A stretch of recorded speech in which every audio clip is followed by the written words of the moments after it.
Problem লুকাচ্ছেন কেন? কি হয়েছে বলেন। দেখেন আমি একটা কথা বলি, আপনি এখন আমার কাছে বলবেন না, সামনে যাবেন, একটা ইনসিডেন্ট হবে, আমি কালকে হয়তো বা জানবো বা খবরের কাগজে দেখবো, এরপর সারা জীবন আমি আফসোস করবো আর আপনার লাইফটা শেষ হয়ে যাবে। তো কি দরকার? প্রবলেম শেয়ার করেন, ইটস ওকে। এটাই তো প্রবলেম, মানে আমার যে কি প্রবলেম সেটা আমি চাই না যে সবাই জানুক।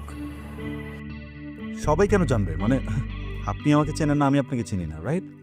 আমি কাউকে বলবো না, তো সবাই কেন জানবে? You can share.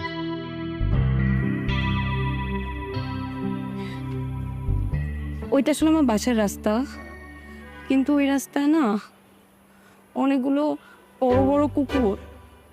দেখেন আমি কুকুর ভয় পাই খুব বেশি এরকম না, সবাই কুকুর ভয় পায়। মানে আমি যেতে পারবো, আপনাকে কখন বললাম প্রবলেম।